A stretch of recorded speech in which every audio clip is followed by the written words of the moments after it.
ಜೈ ಗುರುದೇವ್. ನಮ್ಮ ಯೂಟ್ಯೂಬ್ ಚಾನೆಲ್ಗೆ ಒಂದು ಪ್ರಶ್ನೆ ಪದೇ ಪದೇ ಬರ್ತಿರುತ್ತೆ. ಯಾವುದಪ್ಪ ಅದು ಅಂತಂದರೆ, ಗ್ರಹಗಳ ಪರಿಣಾಮದಿಂದ ನಾವು ಹೇಗೆ ಪಾರಾಗೋದು ಅಂತ. ನೋಡಿ, ಮೊಟ್ಟ ಮೊದಲನಾಗಿ ಗ್ರಹಗಳು ಅಂದರೆ ಏನು ಅಂತ ನಾವು ತಿಳ್ಕೊಳ್ಳೋಣ.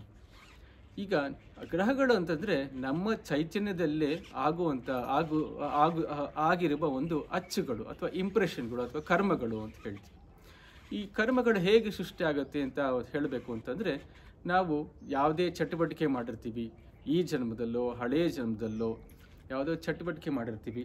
ಆ ಚಟುವಟಿಕೆಯಲ್ಲಿ ನಮ್ಮ ಮನಸ್ಸು ಈಗ ತೀವ್ರವಾದ ಆಸೆ, ತೀವ್ರವಾದ ಆಕಾಂಕ್ಷೆ, ಸುಖ, ದುಃಖ, ರಾಗ, ದ್ವೇಷ, ಯಾರೋ ನಮ್ಮನ್ನು ಹೊಗಳಿರೋರು, ಯಾರೋ ನಮ್ಮನ್ನು ತೆಗಡಿರೋರು, ಈ ಎಲ್ಲ ಪ್ರಸಂಗಗಳು ಮನಸ್ಸಿನ ಮೇಲೆ ಒಂದು ಇಂಪ್ರೆಷನ್ ಕ್ರಿಯೇಟ್ ಮಾಡುತ್ತೆ. ಆ ಇಂಪ್ರೆಷನ್ನೇ ನಾವು ಅಚ್ಚು ಅಥವಾ ಕರ್ಮಗಳು ಅಂತ ಹೇಳ್ತೀವಿ.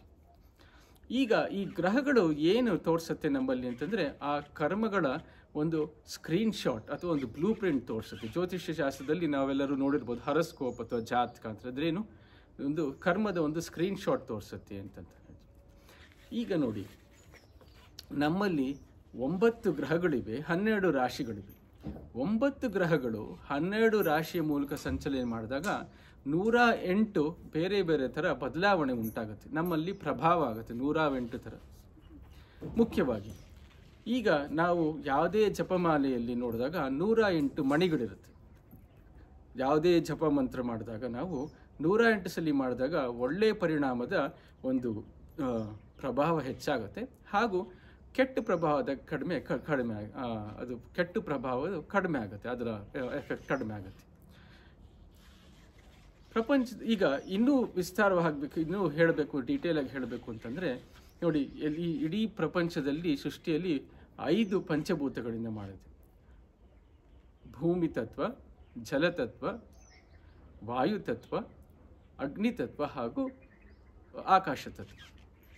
ಈಗ ಅದೇ ತತ್ವವು ನಮ್ಮಲ್ಲೂ, ಅದೇ ಪಂಚಭೂತಗಳು ನಮ್ಮ ಸೃಷ್ಟಿಗೂ ಕಾರಣವಾಗಿದೆ. ಅದಕ್ಕೆ ಅದನ್ನು ನಮ ಶಿವಾಯ ಅಂತ ಹೇಳ್ತೀವಿ. ಸೊ ಯಾವುದೇ ಮಂತ್ರವಾಗಲಿ ನಮ ಶಿವಾಯ ಅಂತಂದರೆ, ಯಾವುದೇ ಮಂತ್ರವನ್ನು ನಮ ಶಿವಾಯ ಆಗಲಿ, ಗಾಯತ್ರಿ ಜಪ ಆಗಲಿ, ಯಾವುದೇ ಮಂತ್ರವನ್ನು ನಾವು 108 ಸಲ ಉಚ್ಚಾರಣೆ ಮಾಡಿದಾಗ ಒಳ್ಳೆಯ ಪ್ರಭಾವದ ಗ್ರಹಗಳ ಒಳ್ಳೆಯ ಪ್ರಭಾವವು ಹೆಚ್ಚಾಗುತ್ತೆ, ಅದು ಕೆಟ್ಟ ಪ್ರಭಾವವು ಕಡಿಮೆ ಆಗುತ್ತೆ ಅಂತ ಒಂದು ನಂಬಿಕೆ ಇದೆ, ಒಂದು ಪ್ರತೀತಿ ಇದೆ. 108 ಮಣಿಗಳ ಮೇಲೆ ಇನ್ನೊಂದು ಮಣಿ ಇದೆ, ಅದಕ್ಕೆ ಗುರು ಮಣಿ ಅಂತ ಹೇಳ್ತೀವಿ. ಅಂದರೆ ನಾವು ಯಾವಾಗ ಗುರುಗಳ ಹತ್ರ ಇರ್ತೀವೋ, ಯಾವ ಜ್ಞಾನದಲ್ಲಿ ಇರ್ತೀವೋ, ಆವಾಗ ನಮ್ಮ ಯಾವ ಗ್ರಹಗಳು ನಮಗೆ ಪ್ರಭಾವ ಮಾಡೋಕ್ಕಾಗೋದಿಲ್ಲ ಅಂತ ಇನ್ನೊಂದು. ಮುಖ್ಯವಾಗಿ ಏನಂತಂದರೆ, ಮೊದಲನೇದಾಗಿ ನಮ್ಮಲ್ಲಿ 7 ಪದರಗಳಿವೆ, ನಮಗೆಲ್ಲ ಗೊತ್ತಿರೋಂಗೆ.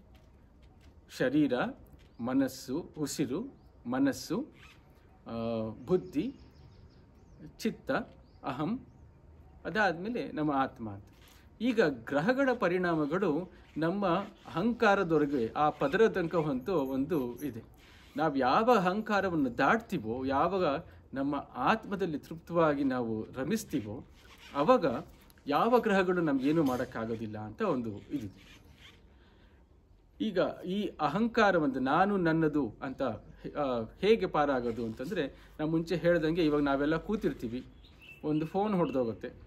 ಆ ಫೋನ್ ಹೊಡೆದೋದಾಗ ನಮಗೇನು ಆಗೋದಿಲ್ಲ. ಆದರೆ ಯಾವುದೋ ಫೋನ್ ಬದಲು ನನ್ನ ಫೋನ್ ಗೊತ್ತಾದಾಗ ನಾವು ವಿಚಲಿತವಾಗ್ತೀವಿ. ಹಾಗೆ ಯಾವುದೇ ಪ್ರಸಂಗಕ್ಕೆ, ಯಾವುದೇ ಸನ್ನಿವೇಶಕ್ಕೆ ನಾನು ನಂದು ಅಂತ ಗುರುತಿಸಿದಾಗ ಅವಾಗ ನಮ್ಮಲ್ಲಿ ಆ ತೀವ್ರವಾದ ಸಂವೇದನೆಯಿಂದ ನಮ್ಮಲ್ಲಿ ಅಚ್ಚುಗಳ ಇಂಪ್ರೆಷನ್ನು ಸೃಷ್ಟಿಯಾಗುತ್ತೆ. ಹಾಗಾಗಿ ದೊಡ್ಡವ್ರು ಹೇಳ್ತಾರೆ, ಹಿರಿಯರು ಹೇಳ್ತಾರೆ, ಅಹಂಕಾರದಿಂದನೇ ನಮಗೆ ಹೆಚ್ಚು ಕರ್ಮಗಳು ಉಂಟಾಗುತ್ತೆ ಅಂತ. ಯಾವಾಗ ನಮ್ಮ ಅಹಂಕಾರವನ್ನು ದಾಟ್ತೀವೋ ಆವಾಗ ನಾವು ಕರ್ಮಗಳ ಪಾರವಾಗಿ ಹೋಗ್ತೀವಿ ಅಂತ ಹೇಳ್ತೀವಿ, ಕರ್ಮವನ್ನು ದಾಟ್ತೀವಿ ಅಂತ.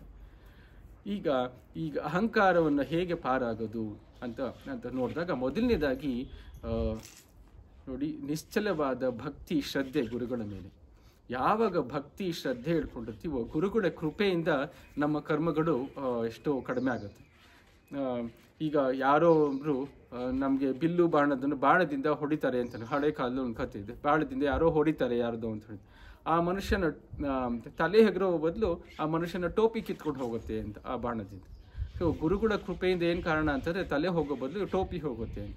ಮೊದಲನೇದಾಗಿ ಗುರುಗಳ ಮೇಲೆ ಶ್ರದ್ಧೆ, ದೇವರ ಮೇಲೆ ಶ್ರದ್ಧೆ, ಭಕ್ತಿ ಇದು. ಎರಡನೇದು ಅಹಂಕಾರವನ್ನು ಹೇಗೆ ದಾಟೋದು ಅಂತಂದರೆ ಸೇವೆ ಮಾಡೋದ್ರಿಂದ, ಬೇರೆಯವರನ್ನು ಸಂತೋಷಪಡಿಸೋದ್ರಿಂದ, ಬೇರೆಯವ್ರಿಗೆ ಸಹಾಯ ಮಾಡೋದ್ರಿಂದ, ದಾನ ಮಾಡೋದ್ರಿಂದ, ಬೇರೆಯವರಿಗೆ ನಾವು ಉಪಕಾರ ಮಾಡೋದ್ರಿಂದ ಏನಾಗುತ್ತೆ, ನಾನು ನನ್ನದು ಅಂತ ಮರ್ತೋಗ್ತೀವಿ. ಹೌದು ತಾನೆ? ಇದು ಎರಡನೇದು. ನೆಕ್ಸ್ಟು ಆಳವಾದ ಧ್ಯಾನದಿಂದ ಏನಾಗುತ್ತೆ, ನಾವು ಕಾಲದ ಪರ ಹೋಗ್ತೀವಿ. ವಿ ಟ್ರಾನ್ಸೆಂಡ್ ಟೈಮ್ ಅಂತ ಹೇಳ್ತೀವಲ್ಲ, ಕಾಲವನ್ನು ದಾಟಿ ಹೋಗ್ತೀವಿ. ಅವಾಗಲೂ ಕಾಲ ಹಾಗೂ ಆ ಪ್ರದೇಶ ಕೆಟ್ಟ ಪಾರ ಹೋಗ್ತೀವಿ. ಅದರಿಂದ ನೋಡಿ, ಸ್ಪೇಸ್ ಆ್ಯಂಡ್ ಟೈಮ್ ಹೇಳ್ತೀವಲ್ಲ, we transcend space and time. ಅವಾಗ್ಲೂ ನಾವು ಕರ್ಮವನ್ನು ದಾಟಿಕೊಂಡು ಆ ಗ್ರಹದ ಪರಿಣಾಮದಿಂದ ದೂರ ಆಗ್ಬೋದು. ನಂತರ ನೋಡಿ, ನಾನು ಮುಂಚೆ ಹೇಳ್ದಂಗೆ 108 ಬಾರಿ ಯಾವುದೇ ಜಪಗಳು ಮಾಡೋದ್ರಿಂದ, ಒಳ್ಳೆ ಜ್ಞಾನವನ್ನು ಕೇಳೋದ್ರಿಂದ, ಸತ್ಸಂಗದಲ್ಲಿರೋದ್ರಿಂದ, ಆಮೇಲೆ ಎಲ್ಲದಕ್ಕಿಂತ ಹೆಚ್ಚಾಗಿ ಸಮರ್ಪಣೆ ಮಾಡೋದ್ರಿಂದ, ನಮ್ಮಲ್ಲಿ ಯಾವುದೋ ಒಂದು ಶಕ್ತಿ ಇದೆ, ಅದು ನಮ್ಮ ಕಾಪಾಡ್ತಿದೆ ಅಂತ ಒಂದು ಸಮರ್ಪಣೆ ಮಾಡೋದ್ರಿಂದನೂ ನಾವು ಆ ಗ್ರಹಗಳ ಪರಿಣಾಮದಿಂದ ನಾವು ಪಾರಾಗ್ಬೋದು. ಹೀಗೆ ನಮ್ಮಲ್ಲಿ ಎಷ್ಟೋ ವಿಧ, ಒಂದು ಭಕ್ತಿ, ಸೇವೆ, ಸಾಧನ, ಸಮರ್ಪಣೆ, ಇವೆಲ್ಲ ಮಾಡೋದ್ರಿಂದ ನಾವು ಗ್ರಹಗಳ ಪಾರ ಹೋಗ್ಬೋದು. ಹಾಗೆ ನಮ್ಮ ಕರ್ಮಗಳು ನಮ್ಮಲ್ಲಿ ಕಡಿಮೆ ಆಗಿ ಒಳ್ಳೆ ಕರ್ಮಗಳ ಪ್ರಭಾವ ಜಾಸ್ತಿಯಾಗಿ ಕೆಟ್ಟ ಕರ್ಮಗಳು ಸರಿ ಹೋಗುತ್ತೆ ಅಂತ ಇದು ನನ್ನ. ಇನ್ನೊಂದು ಹೇಳಬೇಕು ಅಂತಂದರೆ,